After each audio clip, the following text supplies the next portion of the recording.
Bonjour à toutes et à tous et bienvenue sur Service Gagnant, l'émission des sports de raquettes. On est ravis de vous retrouver pour le 3e épisode de l'année. Mathéo Suza est à la présentation à mes côtés. Thomas Pantel et Mathis Buil sont les chroniqueurs du jour. Au programme aujourd'hui Open d'Australie. Nous sommes rentrés dans le sprint final du Grand Chelem australien. Mais tout d'abord débutons tout de suite par le traditionnel Flash Info.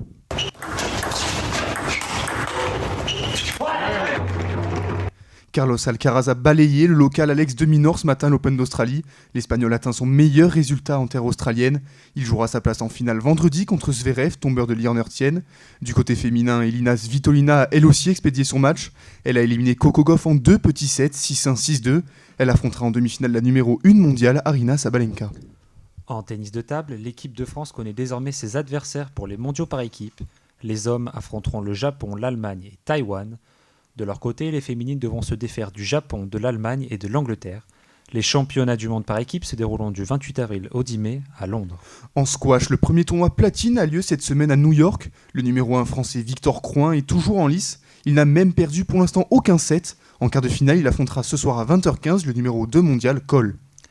L'Alliance Nîmes-Montpellier, emmenée par les frères Alexis et Félix Lebrun, a largement dominé Hennebont lors de leur confrontation du championnat de France Pro A. Le score 3-0 dans un match de haut niveau disputé à Toulouse. Félix a ouvert les hostilités en battant le russe Lev Katzman, puis Alexis a pris le dessus sur son compatriote Simon Gauzy dans une rencontre spectaculaire. La troisième victoire est venue d'Esteban Dor, confirmant la supériorité des Nîmois montpelliérains. Au programme cette nuit, les derniers quarts de l'Open d'Australie. Novak Djokovic, en quête de son 25e Grand Chelem, affrontera Lorenzo Musetti. À 9h heure française, Yannick Sinner jouera son quart de finale contre Ben Shelton. Du côté du tableau féminin, les deux derniers quarts de finale opposent Rybakina Swiatek et Pegula Anisimova. Maintenant, passons aux chroniques.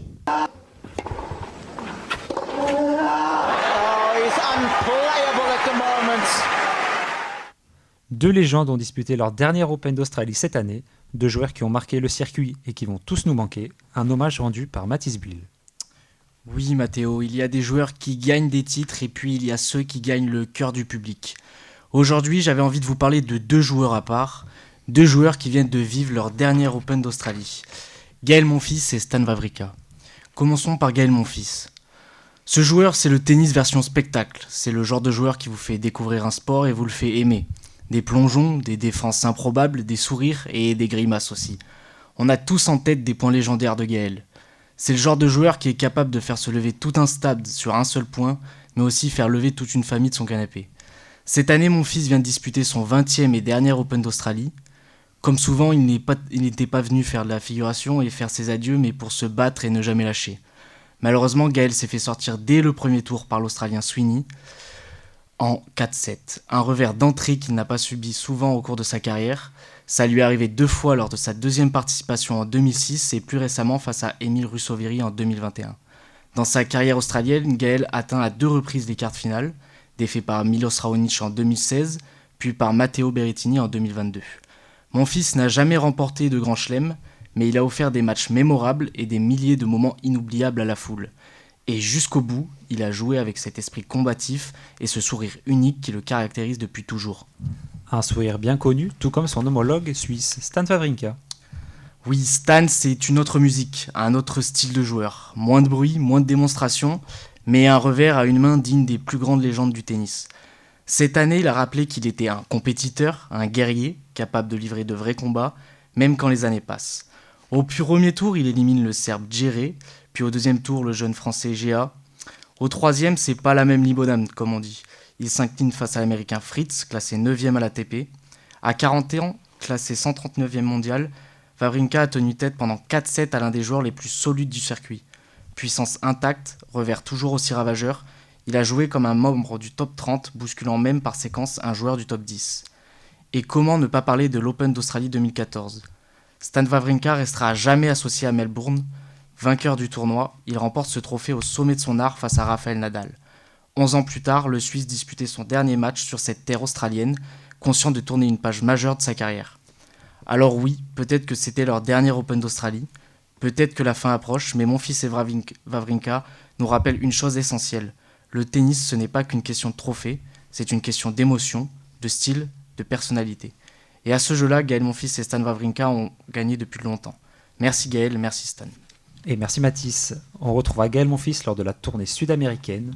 De son côté, Stade Africa est attendu au tournoi de Montpellier, l'Open Occitanie, tout comme nos Français Hugo Humbert, Giovanni Mpetshi-Perricard ou encore Valentin Royer.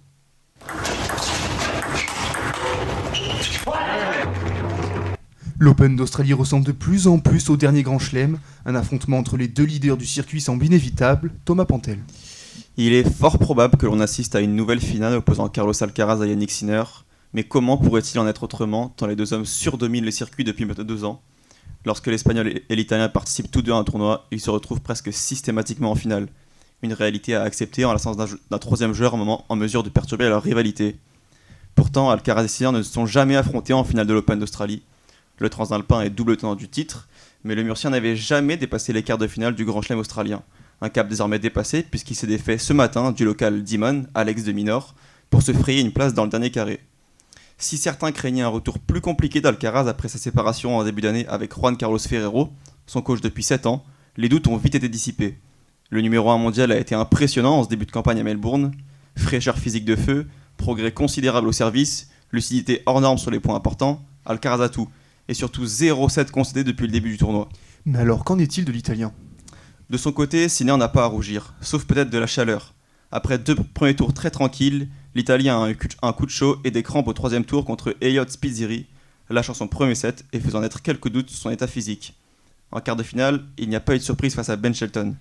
L'Italien s'est imposé avec la manière et rallie les demi-finales où il pourrait potentiellement retrouver Novak Djokovic. Le Serbe affrontera l'Italien Lorenzo Musetti dans la nuit. Un duel qui s'annonce bouillant. En conférence de presse, l'Italien a indiqué ne pas vouloir seulement jouer le match, mais le gagner, tandis que le Serbe a affirmé qu'il était dans sa meilleure phase physique depuis longtemps. Le reste du tableau a également offert de belles surprises. Lerner Tien, par exemple, a réalisé un tournoi prodigieux, s'offrant notamment Daniil Medvedev, avant de se heurter à Alexander Zverev en quart de finale. C'est donc l'Allemand qui affrontera Carlos Alcaraz pour une place en finale. Mais qu'est-ce qui peut encore avantager les deux géants ? La dernière clé de lecture est le format Grand Chelem, à savoir le 3-7 gagnant. Alcaraz et Sinner excellent dans ce format car ils ont à la fois l'expérience de ces matchs et la fraîcheur physique pour les assumer. Novak Djokovic, aussi grand soit-il, commence à ressentir la différence face aux jeunes stars. Sa 39e bougie approchant, il supporte plus difficilement la cadence imposée par les tout meilleurs joueurs. Ce n'est pas un hasard si en 2025, il a atteint les demi-finales des 4 tournois du Grand Chelem, mais n'a pas remporté le moindre set lors de ses rencontres. Zverev, lui, a des limites structurelles, liées entre autres à son coup droit, difficilement gérable face à un joueur comme Alcaraz. Aujourd'hui, il est donc difficile pour des raisons rationnelles de voir une autre finale se profiler qu'un nouveau Alcaraz-Sinner. Mais je ne demande qu'à me tromper. Car oui, chaque affrontement entre les 2 premiers mondiaux est un régal. Mais qui peut le nier ? Cette hégémonie, malgré eux, nuit parfois au suspense, aux surprises et à la folie qui font vibrer le tennis. Sinner affrontera Shelton à 9h demain. On retrouvera Alcaraz vendredi pour sa demi-finale face au dernier finaliste Alexander Zverev. Merci Thomas. Match point. Alors Mathéo, on va maintenant débattre. Mathéo, de quoi va-t-on débattre aujourd'hui ? Exactement, un débat qui va faire réagir. Il nous provient du récent bif entre Joe-Wilfried Tsonga et l'entraîneur Patrick Mouratoglou. Tsonga, répondant à une question, lui demandant si Alcaraz était plus fort que les Nadal, Federer et Djokovic de l'époque. L'ancien 5e mondial a répondu, je cite, « On ne sait pas trop, mais j'adorais aimer le voir gagner Roland Garros en battant Del Potro, Murray, Novak, Roger et Rafa en finale. » L'entraîneur Patrick Mouratoglou a répondu et a volé au secours d'Alcaraz, affirmant « Ceux qui pensent qu'Alcaraz et Sinner dominent le jeu parce que leurs adversaires sont trop faibles, que ceux de Federer, Nadal et Djokovic, ils me trouveront toujours sur leur chemin. » C'est l'un des plus grands malentendus concernant le tennis actuel. Alors messieurs, la question de cet épisode est la suivante. Le niveau du tennis d'aujourd'hui est-il vraiment plus faible que celui d'il y a 10 ans ?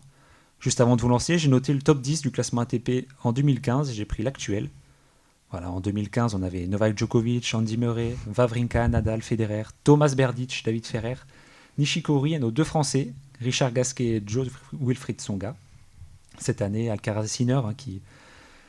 Aux 2 meilleures places, Zverev, Djokovic, Lorenzo Musetti, de Minaur, Ben Shelton, Auger Aliassime, Taylor Fritz et Alexander Bublik.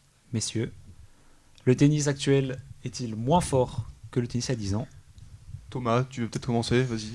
Je pense que ce serait une hérésie de dire que le tennis n'a pas progressé, parce que quand on regarde le top 30, le top 40, le top 50, il est beaucoup plus dense que ce qui se faisait il y a 10 ans. Par contre, on ne peut pas nier qu'aujourd'hui le top 10 est beaucoup plus faible que ce qui se faisait il y a 10 ans, il y a 15 ans. Donc il y a un top 10 qui est quand même moins fort aujourd'hui, on ne peut pas le nier. Je suis d'accord avec toi. Atteindre le top 100, le top 50, donc les 100 premières places, c'est vraiment pour un joueur, C'est le Graal. C'est le Graal parce que ça te permet d'avoir tous les tournois de l'année. Donc c'est plus difficile aujourd'hui parce que effectivement c'est plus resserré.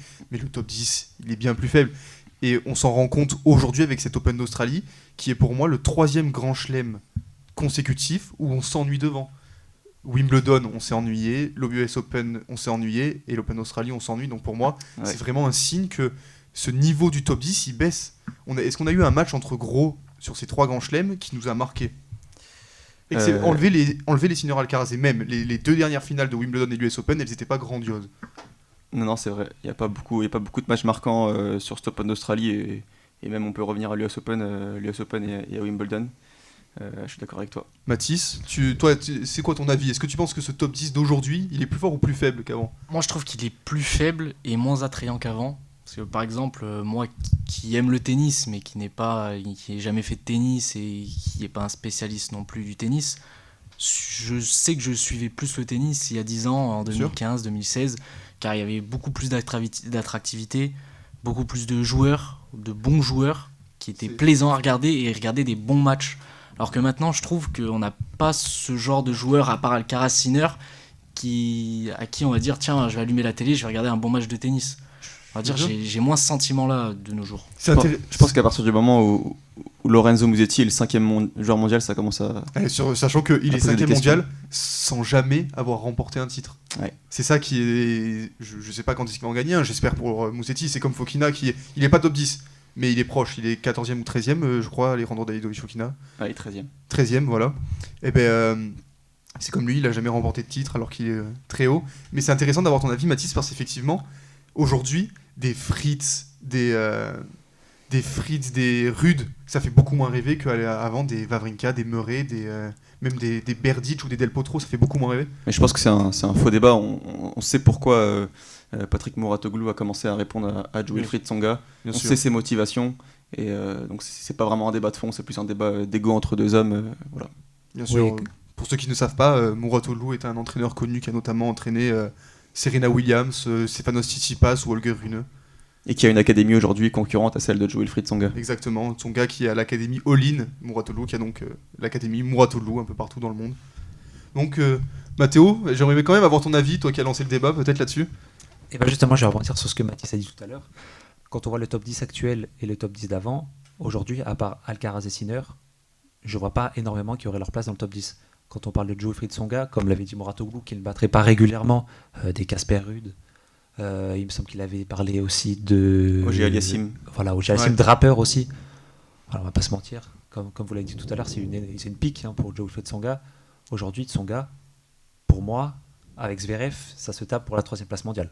Bien sûr. Alors qu'il était 10e en 2016. C'est un avis qui, je pense, est vrai parce que Tsonga, on rappelle, en 2008, il élimine son passage Nadal en 3-7. Des gens comme ça. Est-ce qu'un joueur, par exemple, est capable aujourd'hui... Par exemple, est-ce que toi, Thomas, tu vois Alexander Zverev arriver face donc, au numéro 2 mondial de l'époque, donc aujourd'hui Yannick Sinner, et lui coller 3-7-0 à l'Open d'Australie ou sur sa surface... Sinner et Zverev se sont affrontés en finale de l'Open d'Australie, on a vu ce que ça a donné. Voilà, Zverev n'a plus rien fait la saison. Les exemples sont légion. Donc, Non mais, je pense qu'on a tout dit. Mathéo, tu as quelque chose à dire? Oui, c'est ça. Et pour terminer, est-ce qu'on verra un joueur comme Wawrinka, qui a pris un Roland Garros à Nadal, qui a pris un Open d'Australie aussi? Aujourd'hui, je ne vois pas quelqu'un gagner un grand chelem et battre Sinner ou Alcaraz. On verra. Oui, vas-y Thomas. Pour terminer, je pense que on peut dire que ça n'enlève rien à Alcaraz et Sinner de dire Bien que sûr. le top 10 actuel est moins fort. Je pense qu'ils auraient quand même performé il y a 10 ans. Exactement, c'est ça qu'il ne faut pas leur enlever. Ces deux joueurs ont un niveau exceptionnel et auraient autant performé ou peut-être, voilà, ils auraient autant performé, pas moins performé il y a 10 ans qu'aujourd'hui. Ouais, c'est ça qu'il faut préciser. Bon, ben merci les gars pour ce débat. Maintenant, est-ce qu'on ne passerait pas au quiz ? Donc je vous ai préparé 5 questions sur 7 Open d'Australie, qui est donc la première semaine et les 2 premiers jours de la deuxième. Donc il y a des questions simples et d'autres un peu plus difficiles. On va commencer par une question. Qu'a fait Elsa Jacquemot qui a provoqué l'indignation ? C'est embrouillé avec son entraîneur, si je dis pas de bêtises. Oui, c'est ça. Son entraîneur est parti en plein match parce qu'elle lui reprochait de faire gagner son adversaire. Je donne le point à Thomas parce qu'il l'a dit en premier, c'est effectivement ça. Alors qu'elle perdait au deuxième tour face à Putintseva, la Française est sortie de son match. et s'en est pris à son entraîneur en lui reprochant une tactique, je cite, pourrie. Parce qu'il faut savoir que son entraîneur a entraîné pendant longtemps Puntitseva. Et donc ce dernier, son entraîneur, il s'est levé, il est parti, il a quitté le stade, et ça a provoqué une indignation dans les médias, notamment beaucoup de gens ont parlé que Jacquemot gâchait son beau premier tour face à Kostiuk, si je dis pas de bêtises. Ouais. Donc voilà, un point pour Thomas. Le deuxième, et elle est beaucoup plus facile. Combien de sets Yannick Sinner a-t-il perdu durant Un seul. C'est Thomas qui l'a dit en premier. Effectivement, un seul. Et si vous pouvez me dire, Spitzeri. c'était face à Spitzeri. Donc, C'est ça. pour rappel, ce match était un peu spécial parce que Sinner a eu d'énormes crampes. Mais le protocole météo en Australie oblige que quand l'indice thermique atteint un score de 5, parce qu'il faut savoir qu'en Australie en ce moment il fait très chaud, il fait plus de 40 degrés parfois. Plus de 45 même. Ouais, exactement. Et ben le match est arrêté, le toit est fermé, et ça a profité à Sinner qui est revenu, donc qui a pu se remettre dans son match et se reposer un peu. 2 points pour Thomas. On arrive à la 3e question. Thomas peut déjà remporter ce quiz. Elle est difficile celle-là. En junior, Wow. un joueur marque les esprits en ce moment en devenant le premier joueur d'une nation à avoir des résultats dans le tennis. Qui est-il et de quelle nation est-il originaire? Je pense. Avoir des Des résultats dans le tennis. Waouh. Ah, Moïse Kwame. non, quand même, il est français, La donc Tuile. la France a des résultats. Big Là, Tuile. c'est vraiment un pays qui n'a jamais eu de joueurs qui ont vraiment Ah, marqué. c'est la première fois qu'un pays. Hein, ok. Exactement. C'est la première fois qu'un pays a des bons résultats. Donc c'est en junior, mais ça reste des bons résultats. Vu qu'il est en 8ème de finale actuellement, du tournoi junior. J'en ai aucune idée. Il s'entraîne en France, à Aix-en-Provence même. Il s'agit de Nkamgamili Ragin. Il représente le Botswana. Ouais, je l'avais pas celle-là. Et donc il a la nationalité française, mais il représente le Botswana. Dur. Il s'entraîne à Aix-en-Provence et il affrontera en 8ème de finale la tête de série numéro 2, donc le Brésilien Luis Miguel. Et donc voilà, c'est un jeune joueur qui a la double nationalité mais qui a décidé de représenter le Botswana. Toujours 2 points, c'est pas fini ce quiz. Arthur Géa a créé la surprise en début de tournoi. Contre qui a-t-il remporté son premier tour? Oula. Lechka. Il l'a les gars, pourtant il vous a laissé un peu de temps quand Ouais. même pour réfléchir. Jiri Lechia, le numéro 19 mondial en 3-7, 7-5, 7-6, 7-5. Donc c'était le premier tournoi, le premier tableau principal en Grand Chelem pour Arthur Géa. Il s'est imposé à ce numéro 19 mondial. Il a ensuite perdu face à la légende Stan Wawrinka.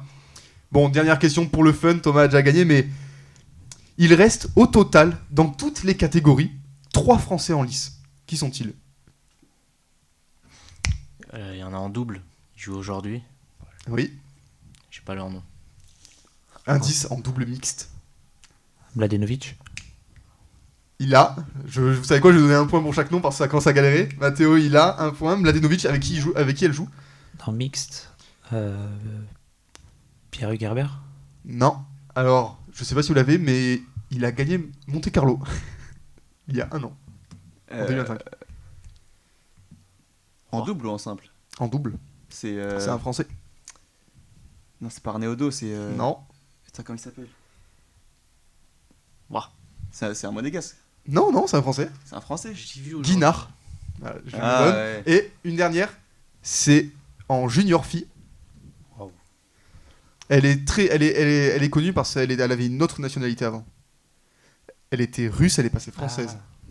Ça me dit quelque chose, mais j'ai pas le nom. Elle est même, elle s'entraîne ici dans le sud. Je sais plus si c'est à non. Mouratoglou ou à Grasse, mais elle s'entraîne ici. Je sais pas. Ouais, j'ai pas le nom. Efremova. C'est Ah oui, Siena bah. Efremova qui est en 8ème de finale. Elle affrontera la Canadienne Lagaef. Bon, Thomas a gagné, mais il y a eu des petites galères sur les dernières questions. Merci à tous de nous avoir écoutés. On se retrouve la semaine prochaine pour un nouvel épisode de Service Gagnant. Passez une bonne soirée.